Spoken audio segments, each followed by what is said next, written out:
Hey guys, let us answer the second problem on the Newton's law of cooling. So the problem is, at 9 a.m., an object at 70 degrees Fahrenheit is taken outside where the temperature is 15 degrees Fahrenheit. So at 9:05 a.m., its reading is 45 degrees Fahrenheit. At 9:10 a.m., it is again taken indoors where the temperature is 70 degrees Fahrenheit. So find the reading at 9:20 a.m. So dire nga problem, una ara siya sa sulod, digin pagwa mo siya, then after sina, sa sagwa, then ginpasulod mo siya. So this problem has do may ara siya two parts. Okay, so let's say ang part 1, so let's say balining, kaya aring object, gin pagwa mo siya. Where ang initial temperature niya sa sulod is 70 degrees Fahrenheit and ang temperature ng surrounding is 15 degrees Fahrenheit. Okay? So, at part 2,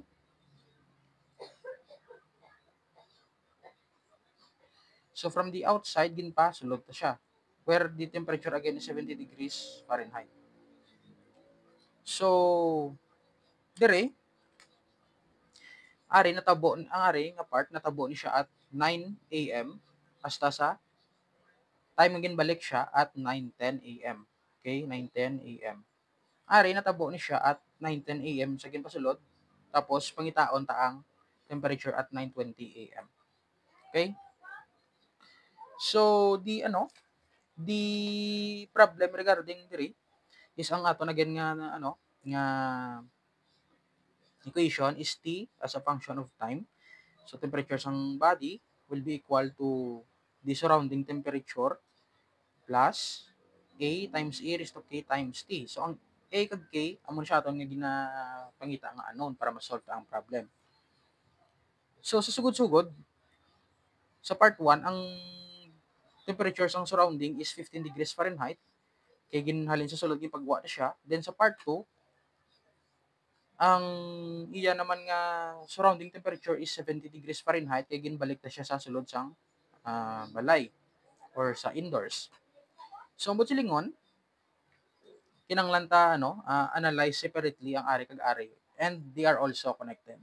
So paano to pangitaon ng ang temperature at 9:20 a.m. So ang dire we have again T equals T sub O plus A times E raised to K times T. So ang temperature dire, ang T sub O di is 70 degrees. Dire naman iya is 15 degrees. So ang part 2 nagsugod at 9:10 kag ang ginapangita ta is ang temperature at 9:20 a.m. So ang silingon, pangitaon ta ang temperature at T equals 10 minutes sa part 2. Okay? So as we have talked about sa last nga mga videos, ang kinanglan ta pangitawon is ang A kag ang K. Okay? So sa dire makuha ta na di ang A kag K kay may ara ta sang initial nga value or initial nga condition which is at T at 0 sa part 1. So ang T equal 0 sa part 1 is nagsugod sa 9 a.m. Okay? Sa part 2, ang T equal 0 nagsugod sa 9:10 a.m. Since ginbalik na siya indoors. So dire, ang temperature at 9 a.m. is equivalent to dito siya, 70 degrees Fahrenheit. Okay? And after 5 minutes, at 9:05 siya. So after 5 minutes, temperature is 45 degrees Fahrenheit.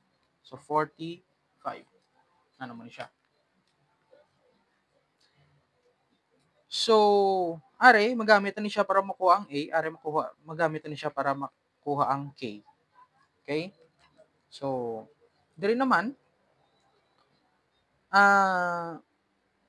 Ang K, same lang siya sa K isang nakuha today. So, sa Newton's law of cooling, we are assuming ang K is the same sa increasing or decreasing temperature unless gin-state sa problem nila inay sila.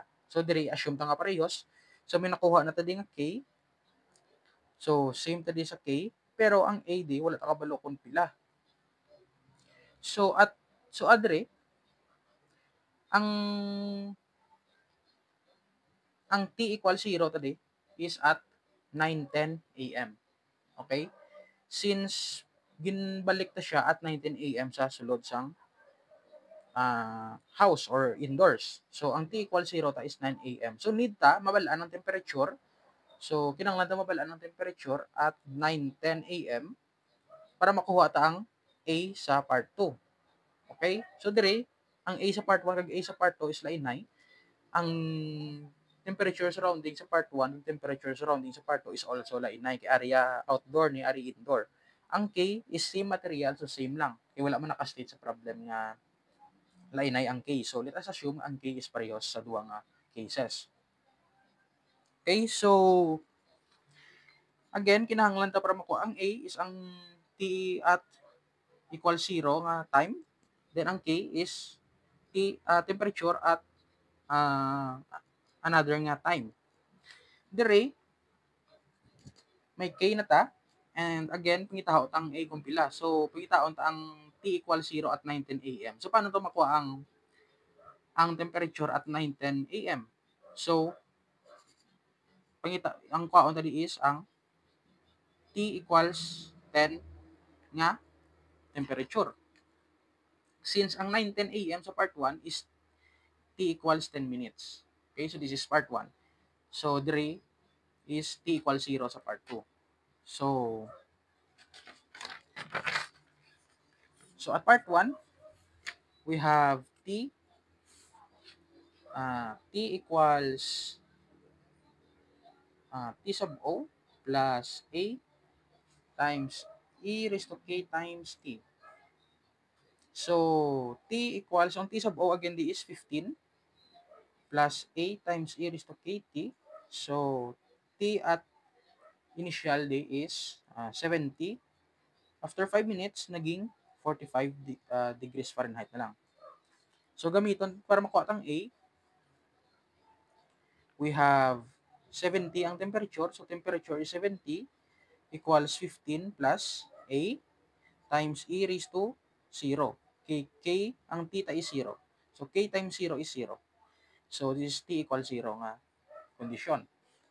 So, we can solve for A nga 55. Okay? Makuha tayo ng A. So, from this, we have T equals 15 plus 55 times E raised to K times T. So, sa subong, ang wala ta is ang K. So, gamiton tani ang ikaduha nga kondisyon at 5 minutes. So, we have, at 5 minutes, ang iyang temperature is 45 degrees. So, equals 15 plus 55 times E raised to K nga unknown times after 5 minutes nga time. Okay? So, this will be 30 equals 55 E raised to 5K. So, solving for K equals 1/5 ln sang 30 over 55 or 1/5 times ln sang 30 over 55. So, negative 0.1212. So, amo siyang value sang K. So, from this, dito siya. Are? So, from this, the temperature is equivalent to 15 plus 55 times E raised to negative 0.1212 times time nga constant. So, this is the equation sa part 1. So, again, sa part 2, kinahanglan ta, may K na ta, makinahanglan ta ang A na lang. So, para makuha tang A, kinahanglan ta makuha ang temperature at T equals 0 sa part 2, which is the 9:10. So, ang 9:10 sa part 1 is t equals 10 minutes. So, para ma-solve ta, we have t at 10 minutes equals 15 plus 55 times e raised to negative 0.1212 times 10. So, equals. So, amon siya ang makuha ta. Amon siya ang temperature at 9:10 a.m. So, 31.368 degrees Fahrenheit. Okay? So, ang ari nga temperature, gamiton tani siya sa part 2 para makuha ang A. Kay since amon siya ang initial nga temperature sang object and sang pagsulod niya sa indoors liwat. So, from this, we have sa part 2,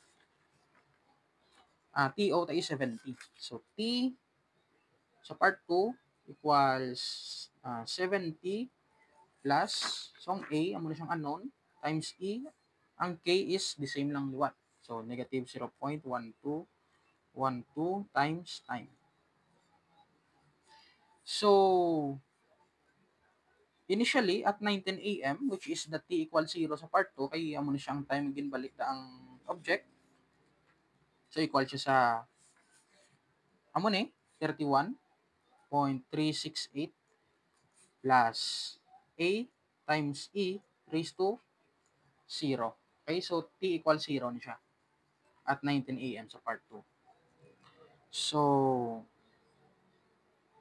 wait. Sala. Equals, okay, plus, ari, 70. Okay, sorry. Sala. Okay, so this is the correct nga, equals. Okay, so this is the temperature at 9:10 a.m. Then, salpak tadi sa, sa equation tayo, no? Then, we can find A as 31.368 minus 70. Oops. 31.368 minus 70. So, this will be 38.632. Negative. Okay? Then, the equation will be T equals 70 minus 38.632 times E raised to negative 0.1212 times T. Okay, so may equation na ta. Next will be find the reading at 9:20 a.m. So sa since part 2 ni siya nga equation, so nag-start ta, T equals 0 at 9:10 a.m. So the 9:20 a.m. will be T equals 10. Okay, so 10 minutes ang ilang agwat. So this means nga T at 9:20 a.m., which is 10 minutes after sang T equals 0 nga 9:10 a.m. will be 70 minus 38.632 e raised to negative 0.1212 times 10. Okay? So, 10 minutes equals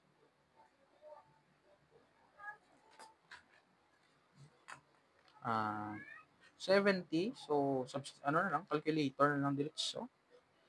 632 times E raised to negative 0.1212 times 10.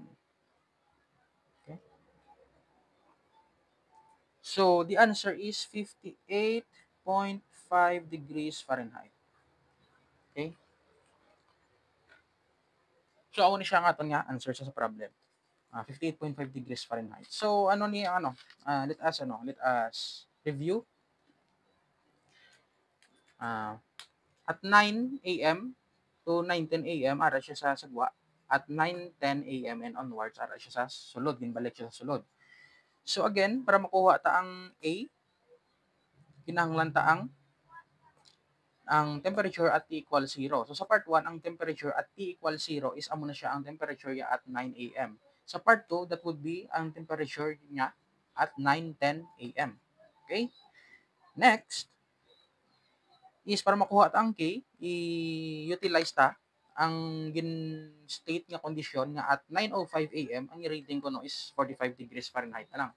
So amo ni siya. So nakuha ta na ang K. So ang K is same lang sa K sa piyak.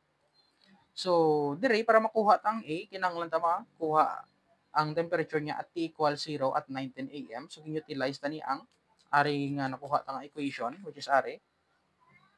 Then, ginkuha ta at ang iyang temperature at 9:10 AM. So, which is the 31.368 degrees Fahrenheit. So, gingamit na ni siya para makuha ang A sa part 2, which is ang ginbalik na siya sa indoors. Then, naka-establish na ta sang aton nga equation nga amo ni. Then, after sina, nakuha ta na ang 9:20 AM nga temperature. So, T equals 10 siya sa part 2. Since sa part 2, nag-T equals 0 at 9:10 AM. So, ang 9:20 AM, that would be 10 minutes sa part 2. So, that's why nag 10 minutes tayo sa dire. Okay, so since part 2 nga equation natin ginagamit. So, that's it for this video. So, sining pag-solve sa problem. So, see you on the next videos.